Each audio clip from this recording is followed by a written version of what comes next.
Hello everyone and welcome to this webinar on timetables. So this webinar is a continuation from last week. We didn't have enough time to go over the reports and how we can use your reports to use for your warning letters and send warning letters from within the system. So today our main focus will be the reports as well as your report templates that you can use for your timetables. All right, let me start with the reports then. Before I go in, do you have any questions about what we saw the last time in terms of creating a timetable or adding classes and scheduling learners into those classes? Do you have any questions at all? All right, let me start with some basics of how you can find a report. So when you're in the report section under the name, put in a keyword. It could either be timetables, classes, roles, or attendance, or study period, whatever comes to your mind, and whatever is your process, and you feel like all right, I might be able to find a report with that keyword. Just start by typing that in there. I'm going to start with timetable. It's always good to kind of leave the plural, so don't put in timetables or classes or something of that sort, because some of our reports are not kind of named that way. So always start with the singular word. So just use timetable or class or something of that sort, so it kind of picks up both reports with words like timetable as well as timetables. So once you pick up the timetable reports, you can see that they're a combination of things. It gives you the client average and max possible attendance. That could be useful when you want to run a report to see how many students are falling below a particular average attendance. And as well as, if you need like a weekly class roll or a daily roll, you can run any of these reports in here. The venue timetable calendar view and the trainer calendar view, it's pretty useful to see how many venues have been booked out, or the trainers that have been booked out. So that's a pretty cool report. And of course, if you need the summary of each and every client on one page by timetable, the 224 is a good report. So whenever you're choosing the report, I always recommend run it for at least one student, so the layout and how to use the report and how you can filter down further. I'm going to just start by the 0011 because that's a pretty massive report and it's very useful. So if you click on that report, scroll down.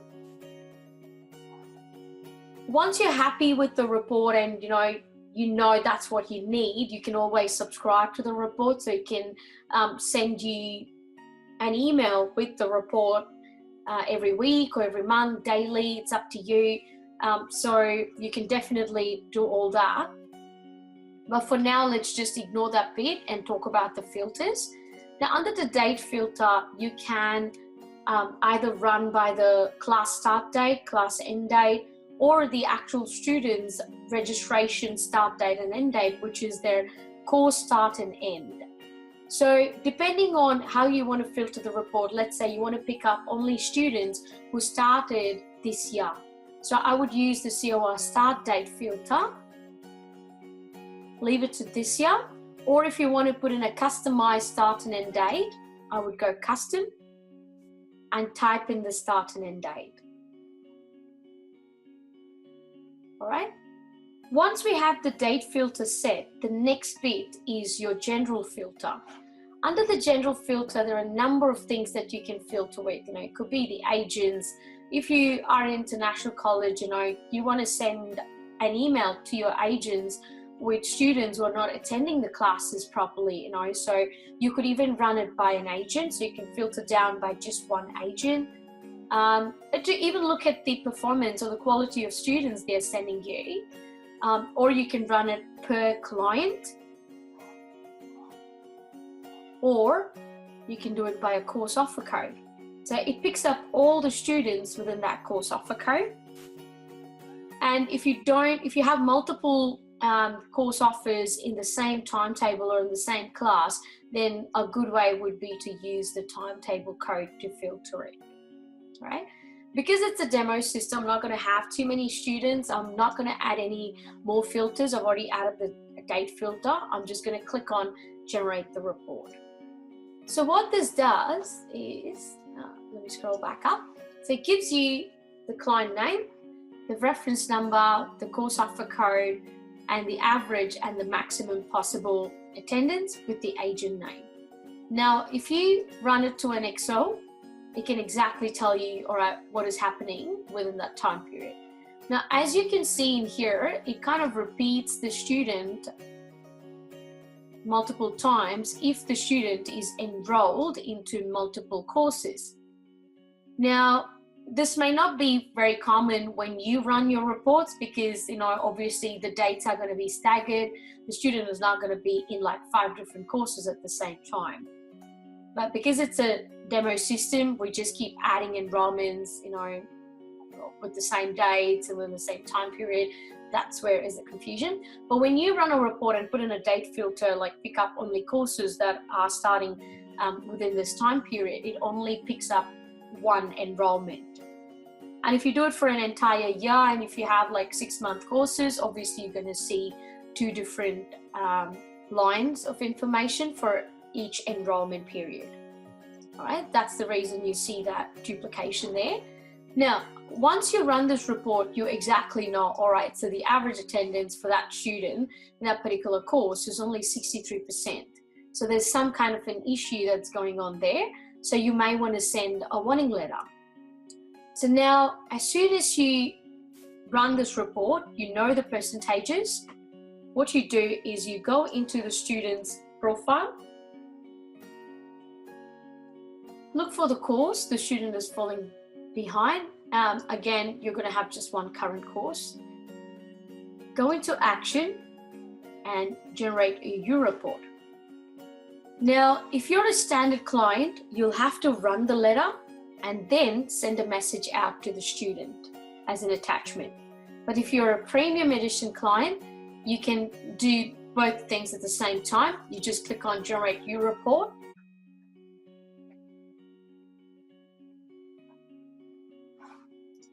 You run the warning letter. Usually the warning letter is a general letter. I will be showing you how you can upload these templates. For now, I'm just going to take an example of a welcome letter.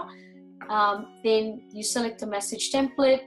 You could have one called attendance warning, and then send it to the email address of the student. You could also blind copy an agent or a workplace contact, or even like add a third-party email address in here. Upload any policies and procedures or complaints and appeals policy in here and click save. This will automatically run the letter as well as email it out to the student. If you're a standard client, the only difference is going to be you wouldn't have the messaging functionality, so you would just save the letter against the student, download the PDF, and then send it as a separate message. All right, that's the only difference. Now, when you are running that report, if you put in a course offer code filter, obviously it's going to give you all students below a certain average percentage within that same offer. Then, if you're a premium client, you could go into the course offer instead of you running these letters individually. Pick and choose your students. Go all the way down in the action. It's the same thing. So you click on generate your reports, find the template, and send it out as a message. So you can do it in bulk. You don't have to do it individually. Now, in some cases, we do have clients who like mailing the letters out. In that case, once you run the PDF, just download the PDF. It'll have the student's address, all that information, and you can just send it out as a letter. All right, that's with the 0011 report, but I want to show you more of the attendance monitoring report. So if you go by attendance, a couple other reports that I would recommend. One is the 0129. It's a pretty good report when you want to only pick up average attendance within a certain time period. So in the date filter, if you go class date, especially when you're running courses like ELICOS and English, there's a rolling intake, and you might have students that start and finish within a particular time period, and you really want to only concentrate on classes that are, let's say, for example, pre-intermediate or intermediate, and you know the class dates exactly, so you can put in the class dates in there. Or again, depending on their start date, so it will pick up any students that are current. You can add a general filter by even enrollment status, so it only picks up students that have a current enrollment status. The good thing with this report is, it might take a while for it to run, but I'll explain what it does. It's a matrix report, so it gives you day-to-day attendance for every student in a particular course offer within every class. If a student is not kind of enrolled into those dates, then it just blocks them out. So this student here is only attending 1 to probably, it's an afternoon class within the same timetable. So only certain classes the student is enrolled into is going to show up in here. All right, so it's a dated matrix report. Again, pretty handy in terms of what it does. So 0 would be like, the student hasn't attended for that particular day, and any percentage that you see in there would mean like, somebody has marked the attendance there. So achieved 63% for that particular day. Again, don't go by, the information that I'm showing you here, because it's a demo system. We just, put in data very randomly just to test things in the system, but you will have more accurate data when you run these reports. Let me go back. Now, some of you may want to monitor attendance by a study period. It's a bit tricky when you want to only, pick up average attendance by a time period. So what we usually recommend is, before you run the report, or even when you create your course offers, under the settings and checklists, the category called course enrollment is what is used to put in course enrollment checklists.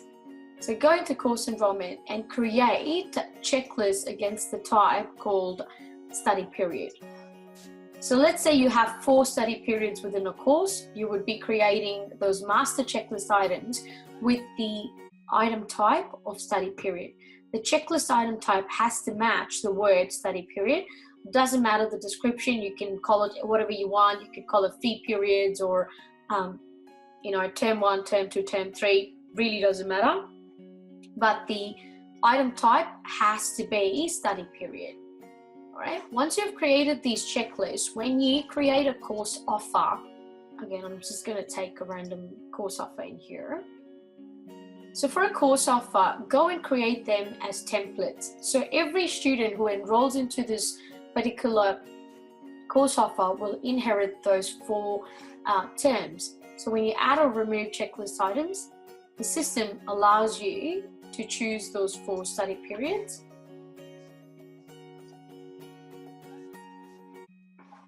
Confirm. Don't worry about putting in due dates at this time. So you save changes. Once you've added the checklist, then you would edit to put in a due date and the completion date. The due date would be the start of the study period, and the completion date will be the end of the study period. So each study period will have its own start and end date.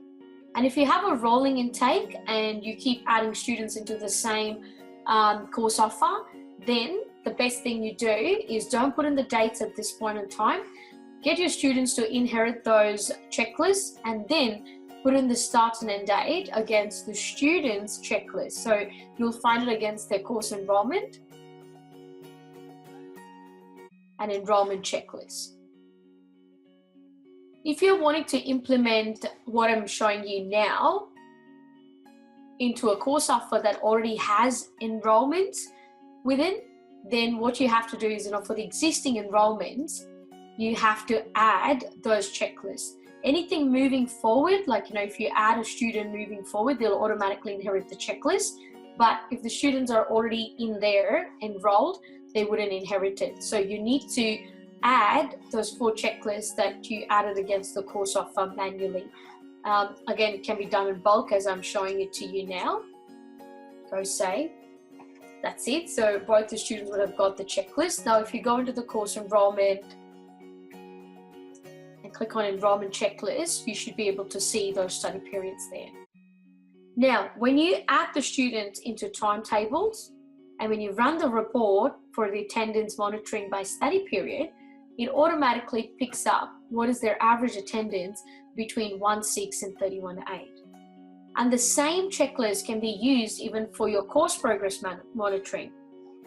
So if you have units with dates within that date due and date completion, it'll automatically tell you what is the course progress of that student within that time period. So the same checklist can be used for attendance as well as course progress. So if you go into your reports now, and in the name, I'm just going to go with study period. So these are our best study period reports. So we have like, just the course progress one or the attendance progression one, or a combination of attendance and course progress. Sometimes our ELICOS clients are on both. So do try these in our reports. The 826 and 793 are very similar. The only difference is, one is used for mail merge, so you can run it directly to Excel, and the other one is a layout report. That's the only difference. But in terms of what it does, as I said, it'll only pick up the average attendance per study period. So it'll automatically pick up those classes for each student, even though they have different start and end dates. It automatically works, So not sure if I can show you how it works today, because I don't know if I have. Of course, you can do it by study period dates as well. It's up to you. Let me click on your report.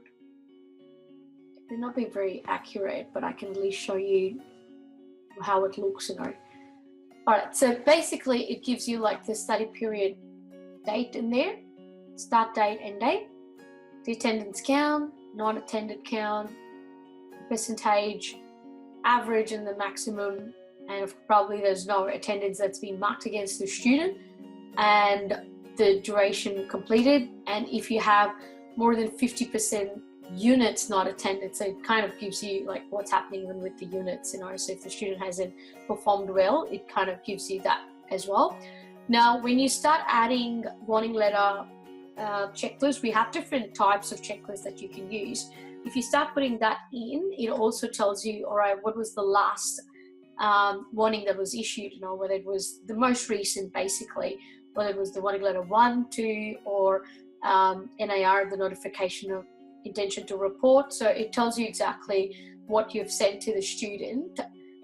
Again, for that, we have specific checklists. All you have to do is, put in the right type of checklist. So if you're interested in using these checklists, or if you need more information and a one-on-one chat about your procedures, I'm happy to, give you some time. So just put in a ticket to us so we can book you in either with me or Kim, who can train you with these checklists and how you can run these reports depending on your procedures, and we can even show you the filters better. But do you have any questions in terms of reports? Do you have like any specific questions depending on your processes? All right, cool. All right. So now I'm going to quickly go into the your report templates, and as I showed you before, the warning letters can be created as templates in the system. Now, at the moment, it can't take specific percentages. I mean, if you're sending a letter to the student saying that, hey, you are 63% as of today, it can't automatically take that 63% into consideration, because we wouldn't know which course offer, what percentage you're taking. So it's pretty complicated to put that in there. But if you have generic letters to say that, all right, you're falling below 90% or 80% or 75%, then you can create those as templates in the system. So as I said, they all would be general letters. So download the welcome letter template. So it's a Word document which you can customize according to what you require. So the welcome letter usually has all their postal address, the start and end date of their courses, the course name and everything. Let me show it to you. So it can automatically pick up all those variable fields for you, so you don't have to manually type those in. And as I said, if you're on a premium edition, then you can even email it out automatically when you're running the warning letter. And you can upload any number of documents into the Europort templates, both the editions, be it standard or premium. We don't restrict you on the number of documents that you can have stored under the Europort templates. And once you have customized it, it's pretty straightforward. You come back into the same page, you go into action, upload the template, and you can upload a warning letter into the system. Again, we do have articles in our resource center. Click on help and type in Europort templates, and it gives you step-by-step instructions on how you can customize these templates for your purposes. So all our generic letters are just going to look like that. So it's going to have the basic fields. Of course, anything that's variable is going to have the merge fields, as we call it. And if you don't need any of these fields, just delete them.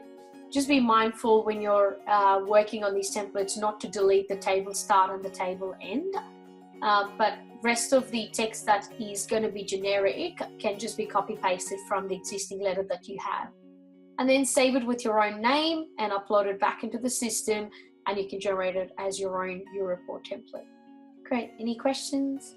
Awesome. Sometimes, you may not have students who are falling below 80%, but they could be on a borderline, and you just want to task your student support officer or a compliance manager to have a meeting with them. So if it's a task that you want to run, again, you run any of our average attendance reports, look for the student, and against the course that you feel like they need more attention, go into action, and you basically have to add a task.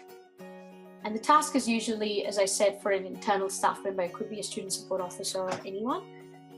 So assign it to the appropriate person. Give it a name, call it attendance, meeting, or counseling. Put in a due date, and the status by default is not started. If it's high priority, you can even put it to high. Put in some notes for that person so they know what they're doing, and then go save. So this will automatically prompt them on the dashboard. So as soon as they log in, they will see their task that they can complete, so they can contact the student. In some cases, if you feel like it's the trainer's duty, you can even put it to the coordinator or the trainer. So you can just type in the name and it'll pick up the trainer, or you can scroll down and find the trainer in here for that student. So when the trainer logs into their trainer app, they'll see the same task on their dashboard, so they can address the student in the class. All right, that's mainly what I wanted to show you today. I'm happy to stay online for a couple more minutes just to answer any questions that you may have. Otherwise, thank you for your time again today, and thanks for attending the webinar. All right, Sheila, you have a question. Is it possible to add in the checklist the logbook notes? Not really, because the checklist is independent of the logbook. But if you're wanting to, I'm not sure what logbook notes you're referring to, Sheila, but if you want any of those, the meeting notes, yeah, absolutely. So when you, let me show you, with the checklist, what happens is,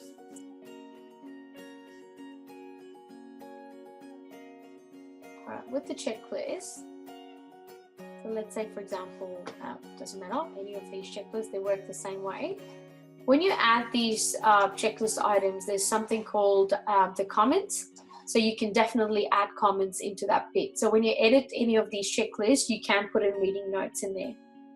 Yeah, they can be captured in the reports. So we do have a lot of course enrollment checklist reports. So again, I put in a type word put in a keyword, just type it in, say checklist, and it'll pick up our checklist reports, and most of our reports would capture the comments as well.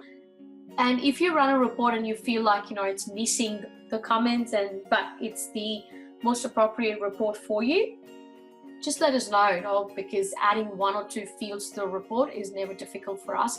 So just let us know, and we can always include the comments to any of those reports. Sheila, yeah, I understand. So you just let us know the best suited report for you, and I'm happy to add the comments for the checklist in there for you. That's not an issue. Awesome. All right, thank you again, everyone, for attending this webinar. As I said, it would be published under the videos. Feel free to have a look at it, when you have time. And yeah, see you in the next webinar. Thank you. Enjoy the rest of the week. Bye-bye.